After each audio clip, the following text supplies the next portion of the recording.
Bueno, lo que vamos a tratar es ahora las preferencias del consumidor, pero desde el punto de vista de los axiomas de una relación de preferencias para analizar el origen de la forma de la curva de indiferencia. Esto lo vamos a hacer con las bases de la teoría, de una teoría de la decisión. Una teoría de la decisión que es en realidad la teoría del consumidor.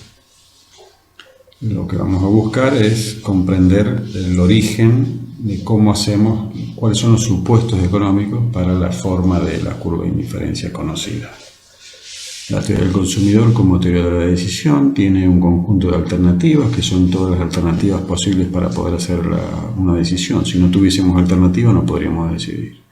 Siempre lo que hacemos cuando decidimos ordenamos esas alternativas. Luego sí ponemos las restricciones y tenemos un criterio de decisión. Lo que vamos a hacer ahora nosotros vamos a tratar de construir el mapa de indiferencia a través de la primera curva de indiferencia que razonemos por medio de la axiomática de la relación de preferencias que va a dar un orden a las alternativas que vamos a definir. Lo que vamos a hacer es basarnos en relaciones de preferencia que van a representar los gustos del individuo y vamos a tratar de ordenar ese conjunto de canastas de bienes como término genérico. Las canastas de bienes van a ser las canastas de cantidades de bienes. Entonces las relaciones de orden como parte del álgebra de relaciones en general, cuando uno estudia álgebra, ve que sirve para ordenar un conjunto. Cuando ese conjunto que queremos ordenar, pongamos el caso el más simple posible, una canasta de un solo bien, que sea un solo bien que exista, y pongamos que la característica sea la cantidad, entonces podemos poner en un eje real positivo, es decir, desde el 0 hasta el infinito, las cantidades de las distintas canastas que siempre tienen un solo bien. La característica sería la cantidad, entonces sería muy sencillo poner una variable ordinal que es la de la cantidad, aunque sea ordinal, va a ser ordinal porque va a dar un orden. Vamos a poder ordenar las distintas canastas con un único bien según las cantidades. El problema está cuando tenemos más de una característica. Por ejemplo, pongamos una canasta de bienes con dos distintos tipos de bienes, un mundo con dos bienes. Cada canasta va a tener una cantidad específica de cada uno de esos bienes. Ahora, la forma de ordenar las distintas canastas va a ser un poco más compleja y hacia allí estamos apuntando. Por ejemplo, en el gráfico tenemos una canasta en particular que tiene unas cantidades positivas de ambos bienes. Es decir, supongamos pan y queso, tenemos 1 kilo de pan y 1 kilo de queso. Sabemos que cualquier canasta que tenga más de ambos bienes va a ser mejor y una que tenga menos de ambos bienes va a ser peor. Eso lo podemos acordar. De hecho, eso va a ser un supuesto en realidad. Ahora, lo que no podemos hacer tan fácilmente es en los otros cuadrantes. ¿Cómo hacemos para comparar canastas con más de un bien y menos de otro? Ahí es donde vamos a necesitar la axiomática de las relaciones de orden. Para eso se utiliza la matemática de relaciones de orden, el álgebra de las relaciones de orden. Allí es donde vamos a necesitar esos axiomas y vamos a tratar de utilizar los axiomas con sentido económico, que den lugar a formalizar el comportamiento económico. Esos axiomas son los que vamos a utilizar para moldear las curvas de indiferencia. Vamos a utilizar la literatura de Gellé, el manual de Gellé, donde las alternativas se les va a llamar conjunto de consumo, las restricciones se va a llamar conjunto factible, el ordenamiento va a estar dado por la relación de preferencia y el criterio de decisión va a ser el supuesto de comportamiento como tal, como lo llama Gellé. Obviamente que nuestro mapa de indiferencia va a ser con el conjunto de consumo y con las relaciones de preferencia. Ahí es donde vamos a apuntar. Es decir, a explicar cómo se construye nuestro mapa con el primer y el tercer elemento en este caso, tal como es el orden que está en el manual de Gellé. Entonces, lo primero que vamos a hacer es tratar el conjunto de consumo, que son todas las alternativas. Ese conjunto de consumo van a ser nuestras canastas, el ejemplo que hemos estado tratando hasta acá, el de canastas de bienes. Todo el conjunto de consumo le vamos a poner el nombre de X mayúscula, todas las alternativas, canastas alternativas van a ser nuestros planes de consumo. Y eso van a ser todo aquello que podamos concebir sin restricciones, es decir, que podemos considerar todos los bienes que existen. No vamos a decir infinito porque no tenemos infinitos bienes, pero todos lo que existe en la humanidad podemos ponerlo dentro de nuestro conjunto de consumo sin ninguna restricción, porque eso es otro elemento de la teoría de la decisión. También se llama conjunto de elección y vamos a nombrar a las cantidades de cada uno de los bienes que aparezcan xy. Va a ser el número de unidades de ese bien y las cantidades. Vamos a suponer que son mayores o iguales que 0, es decir, nos dejamos la posibilidad de tener 0 o más. Vamos a suponer un conjunto finito de bienes, es decir, vamos a armar un vector, ese vector x con cantidades del bien x1 hasta cantidades del bien xn. Esa va a ser la canasta de consumo. Esa canasta, cada vector, cada canasta va a ser un elemento del conjunto X, es decir, el conjunto de consumo. Por lo tanto, vamos a tener un hortante no negativo completo como el conjunto de consumo. Es decir, cada canasta X va a pertenecer al Rn+. Ese sería el hortante real positivo. Los supuestos básicos y elementales sobre el conjunto de consumo X van a ser que no es un conjunto vacío y que está incluido en el R, incluido o igual en el Rn+, es decir, en el hortante positivo. También en el último caso tenemos que el 0 pertenece a ese conjunto y podemos no elegir nada en algún momento, el 0 está incluido, y después lo que vamos a utilizar van a ser los conceptos que ahora no lo explicamos, pero sí después lo usamos, el concepto de cerrado y convexo. El conjunto factible, que ahora no lo vamos a usar mucho, pero para conceptualizar sirve dentro del esquema de decisión, van a ser todas las restricciones que pueda definir. Obviamente el conjunto B del conjunto factible, que incluye las restricciones, es un subconjunto del conjunto de consumo. Ahí vamos a poder poner restricciones que tienen que ver con las restricciones prácticas de los individuos, las institucionales o las económicas. Para nosotros sabemos que la restricción básica es la del presupuesto, la del gasto. Es decir, que no puede superar al ingreso. Esa sería nuestra restricción más básica. Después podemos complejizarlo. Y ahora vamos de lleno a las relaciones de preferencia, que son las que le van a dar orden a nuestro conjunto de consumo. Obviamente que esas relaciones de preferencias van a tener relación con el criterio de decisión, porque lo que vamos a hacer es tener un criterio. El criterio en realidad va a ser el de maximizar. Y nuestra relación de preferencias lo que vamos a hacer es unirla al concepto de utilidad, es decir, vamos a crear nuestras curvas de indiferencia y la vamos a asociar a una función de utilidad, y eso es lo que vamos a maximizar, ese debe ser el criterio. Obviamente que ahí el uso de la función de utilidad va a tratar de utilizar la herramienta del cálculo para hacerlo más fácil, y ahora estamos nosotros utilizando la herramienta del álgebra de relaciones, donde las relaciones de preferencia va a ser una relación de orden. Entonces, lo que vamos a hacer es ordenar nuestro conjunto de consumo con una relación de orden que va a ser nuestra relación de preferencias. El paso siguiente entonces es empezar a definir nuestra relación de preferencias como relación de orden. Y ahí es donde vamos a construir el conjunto de axiomas. A la relación de preferencias, esta relación de orden la vamos a, como una relación de orden básica, o sea, una relación de orden binaria, es decir, que toma dos elementos del conjunto de consumo y va a poder decir esa relación que el x1, la canasta x1 va a estar relacionada con la x2. En realidad vamos a decir x1 es al menos tan buena como. Esa sería nuestra relación de preferencia, al menos tan buena como. Entonces, tomado dos cualquiera, x1 y x2, vamos a poder decir que x1 es al menos tan buena como x2. El axioma 1 es el de completitud. A esa relación binaria quiere decir que la vamos a poder ocupar para cualquier par de canastas que estén presentes en el conjunto X. Como tenemos todo el conjunto X, quiere decir que el de Rn positivo quiere decir que para cualquier canasta que yo pueda definir en el Rn positivo, yo voy a poder decir que una canasta es al menos tan buena como otra, o la segunda es al menos tan buena como la primera.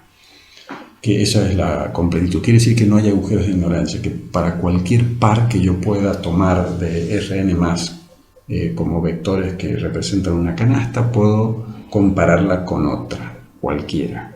de ese vector, de ese conjunto de Rn+, el conjunto de consumo. El axioma 2, que es un axioma usual en las relaciones de orden, es el de transitividad. Todo el mundo que ha hecho cálculo básico también ha utilizado esta relación de transitividad como algo de coherencia.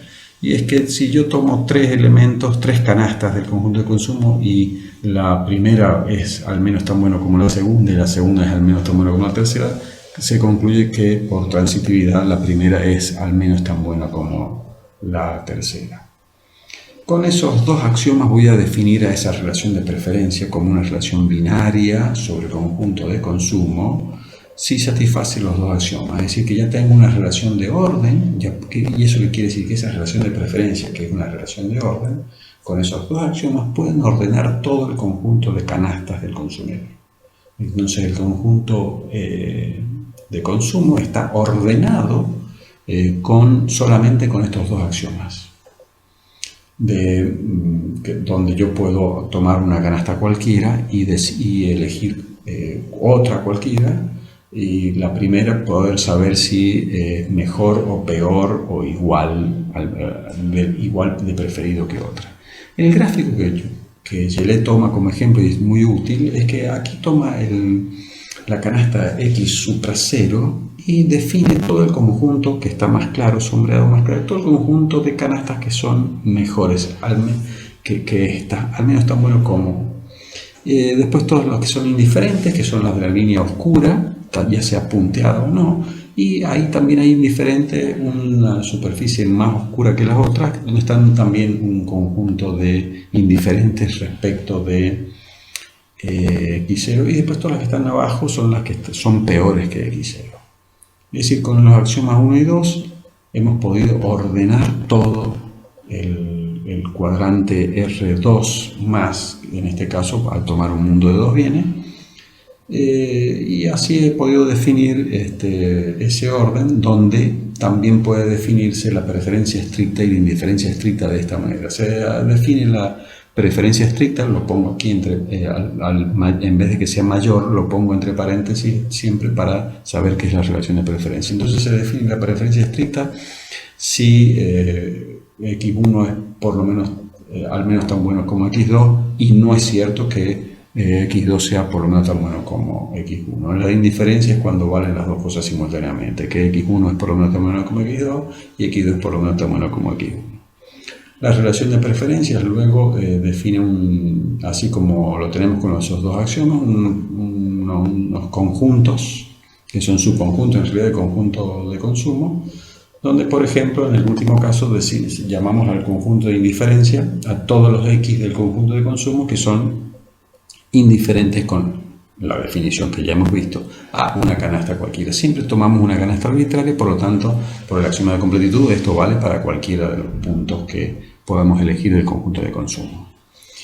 Bueno, una vez establecido esto, ¿qué es lo que nos queda? Nos queda empezar a darle forma a la curva de indiferencia. Por eso empezamos con el axioma 3 de continuidad, donde vamos a eliminar esa línea punteada que teníamos. ¿De qué se trata este axioma de continuidad? Habla de los conjuntos cerrados. ¿Qué quiere decir esto? Que los conjuntos superiores e inferiores de los mejores y de los peores que la canasta X2 que está en el gráfico son conjuntos cerrados. Esto hay que recordarse, por ejemplo, en cálculo, en una recta donde podíamos definir con paréntesis conjuntos abiertos y con corchete conjuntos cerrados. Por ejemplo, en el 0. Si está en el 0 abierto, quiere decir que yo tengo un conjunto que se puede aproximar al 0 tanto como yo quiera, infinitamente, pero nunca llego al 0.